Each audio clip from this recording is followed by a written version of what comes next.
Қайырлы күн достар. Бүгін біз Каспи приложениеде керемет бір мүмкіндікті көрсетеміз сіздерге. Біз мысалы көпбалалы ана көпбалалы әке екенімізді қалай дәлелдейміз?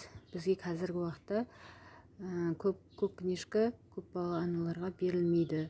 Кейбір жерлерде, кейбір аудандарда беріліп жатыр. Ал енді мектепке құжат тапсыру керек болды.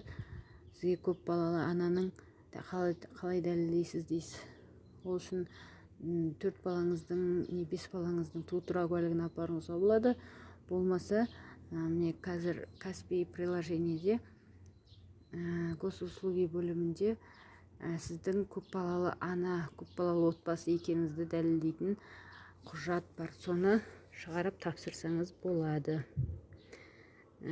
Бірінші бетте цифровой госуслуги, одан кейін цифровой документы дегенге кіреміз. Және осы жерде социальный ID деген бар. Сол жерді басасыз. Осы жерде сіздің статусыңыз көрініп тұрады. Яғни көпбалалы отбасы болсаңыз, көпбалалы отбасы деп астында шығып тұрады. Осыны отправить деп печать шығаратын жерге шығарып алсаңыз болады. Бұл сіздерге түсінікті деп ойлаймын. Енді сізге және документ тапсырған кезде міндетті түрде Каспидің счет номерін сұратады. Оны біз қалай шығарып аламыз? Тоже Мой банкке барамыз. Бірінші бетте Мой банкке барамыз.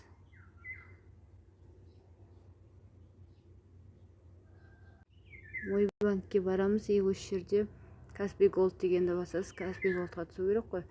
Инфо дегенге түсесіз. Осы жерде справки деген бар. Сізге остаткамен керек бас выписки дейді. Или наличие счета деген бар. Наличие счета дегенді бірінші басасыз. Сізге қазақша, орысша или ағылшынша керек пе дейді. Керек тіліңізді таңдап скачать етіп аласыз.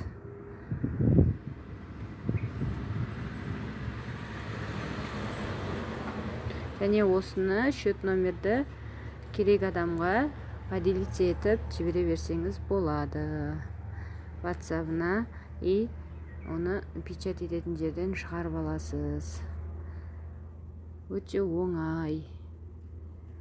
Мен ақпаратым сіздерге пайдалы болса, лайк басып, комментарий қалдырып, қолдап кетіңіздер. Рахмет.